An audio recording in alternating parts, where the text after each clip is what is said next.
شامی صاحب، سر حجاج کرام کی واپسی کا سلسلہ بھی جاری ہے اور وہاں پر جو تازہ اب نمبرز آئے ہیں جہاں باغ ہونے والوں کی گرمی سے وہ 922 ہو گئے. 35 پاکستانیوں کی بھی جو ہے وہ کنفرمیشن کی ہے. 35 پاکستانیوں کی کا پتہ چلا ہے کہ وہ بیچارے جہاں بحق ہو گئے. 20 مکہ میں 6 مدینے میں. اچھا، اب اس میں یہ ہے کہ سعودی حکومت کا کہنا یہ ہے کہ جو دوسرے ملکوں کے حاجی ہیں وہ کئی ایسے ہیں جو حج ویزا پہ نہیں گئے تھے. جی ہاں، ان کو عمرے کے ویزے ملے ہوئے تھے، ویزا وہ پہ سٹے کر گئے یا عمرہ ویزے پہ گئے تھے اور اس میں حج کے قافلے میں شامل ان رجسٹرڈ جسے کہتے ہیں. لیکن پہلی بات تو دیکھیے جو کچھ ہوا ہے وہ تو بد نظمی جو تھی اس کا تو کوئی آپ مثال نہیں ڈھونڈ سکتے.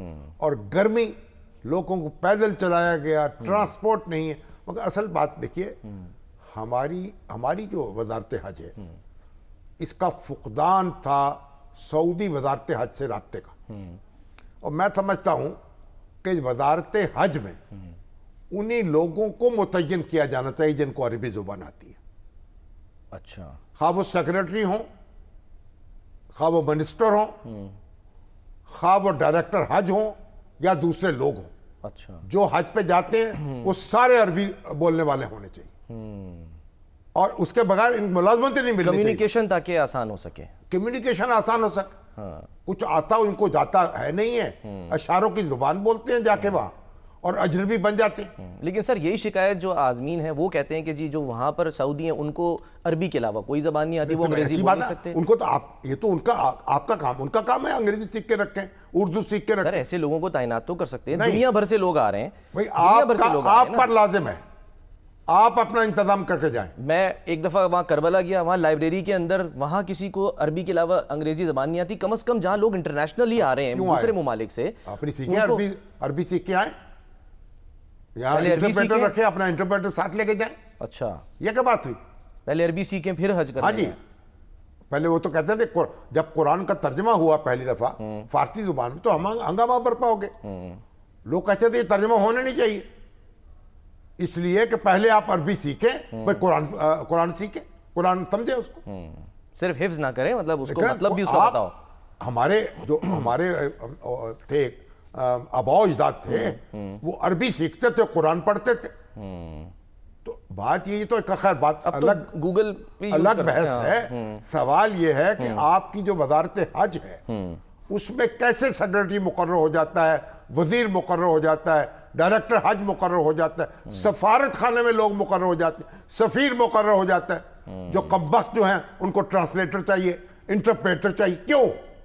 پاکستان میں لاکھوں لوگ عربی بولنے والے ہیں، ان کو کیوں نہیں موقع دیا جاتا؟ ان کو موقع دیں. آپ سیکھیں. اگر آپ نے آئے فارن افیئرس میں، پہلے تو زبانیں سکھائی جاتی تھی. آپ فرینچ سیکھتے تھے، جرمن سیکھتے تھے، عربی سیکھتے تھے. اب آپ کوئی زبانیں نہیں سیکھتے، گونگے بن کے چلے جاتے. سر گونگے اس لیے کہ اب گوگل کا زمانہ ہے نا. اب تو بھائی گوگل سے آپ کام چلا لیں گے. آپ چلا رہے ہیں آپ عجیب پتہ نہیں کچھ بیسی کرتے ہیں، عجیب و غریب. سر گوگل آپ کو یہاں کام دیتا ہے. گوگل تو آپ کو کوئی موقع کے اوپر 2-4 لفظ سمجھا دے گا. نہیں، وہ تو صحیح، وہ اہلکاروں کے لیے تو بالکل صحیح ہے کہ ان کو تو آنی چاہیے. بس میں تو عام آدمیوں کی بات کر رہا ہوں. عام آدمی کا مسئلہ تو الگ ہے نا. عام آدمی تو بیچارے کو رستہ نہیں پتا ہوتا. اب یہاں سے آپ لاہور میں گم ہو جائیں پہنچ سکتے تو وہاں کہاں پہنچیں گے جہاں لاکھوں افراد ہیں. اور ٹرانسپورٹ کے افسر، پولیس افسر یہاں سے ٹریننگ دی جاتی ہے، وہاں بھیجے جاتے ہیں. اور وہ جو اس وقت جو متعلقہ افسر گئے ہوئے تھے پولیس کے، وہ کہتے تھے ڈائریکٹر حج ہی نہیں مل رہا مجھے، میرا ہی رابطہ نہیں ہے. پتہ نہیں کیا کرتے ہیں. اللہ تعالیٰ ان پہ عذاب نازل کرے، ان مردودوں پر رحم کرے. سر سب رحم کیسے کرے؟ سب پر رحم تو ہمارے اوپر کرے. ایگزیکٹلی. ان سے انصاف کرے، ان پہ عذاب نازل کرے جو لاکھوں لوگوں کو جناب پریشان کرتے ہیں اور مضطرب کرتے ہیں اور بے آرام کرتے ہیں اور بے سکون کرتے ہیں. بالکل، بڑی شکایتیں آ رہی ہیں جو سرکاری حج پہ بھی خاص کر کے.